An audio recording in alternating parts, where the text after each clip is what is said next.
रविवार व्रत कथा मराठी आदित्य राणूबाईची कथा। प्राचीन काळी एका गावात राणूबाई नावाची एक गरीब पण भक्तिमान स्त्री राहत होती। ती सूर्यदेवाची परमभक्त होती। तिचा नवरा खूप कष्टकरी होता, पण त्यांना खूप गरिबीत दिवस काढावे लागत होते। राणूबाईने ठरवले की ती रविवारचा व्रत करून सूर्यदेवाची पूजा करेल आणि त्यांची कृपा प्राप्त करेल। राणूबाई प्रत्येक रविवारी उपवास करत असे। ती सूर्योदयाच्या आधी उठून स्नान करून स्वच्छ वस्त्र परिधान करीत असे।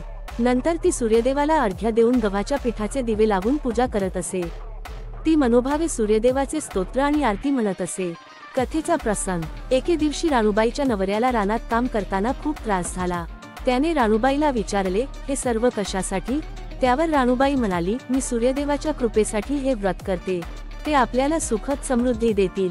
राणूबाईच्या या भक्तीने सूर्यदेव प्रसन्न झाले। त्यांनी स्वप्नात येऊन राणूबाईला आशीर्वाद दिला आणि सांगितले, तुझ्या घरात आता कधीही अन्न धान्याची कमतरता होणार नाही।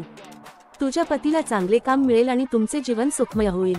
सूर्यदेवाच्या कृपेने राणूबाईच्या घरात भरभराट झाली। तिचा नवरा आता खूप चांगल्या परिस्थितीत आला। राणूबाईने आपल्या व्रतामुळे मिळालेल्या फळाचा उपयोग गरजूंना मदत करण्यात केला। रविवार व्रताचे महत्त्व। या कथेतून असे कळते की भक्ती, श्रद्धा आणि समर्पणाने देव प्रसन्न होतात। रविवार व्रत केल्याने आरोग्य, सुख, समृद्धी आणि मानसिक शांती मिळते।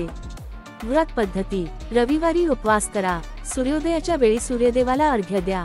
गव्हाच्या पिठाचे दिवे लावा। सूर्यदेवाची कथा वाचून आरती करा। दिवसभर सात्विक आहार घ्या किंवा फळाहार करा। प्रार्थना। ओम सूर्याय नमः या मंत्राचा जप करा आणि सूर्यदेवाला आपली प्रार्थना समर्पित करा। टिप: ही कथा भक्तांच्या श्रद्धेचा एक सुंदर प्रतीक आहे। व्रत मनोभावे करावे आणि समाजहितासाठी प्रयत्न करावेत।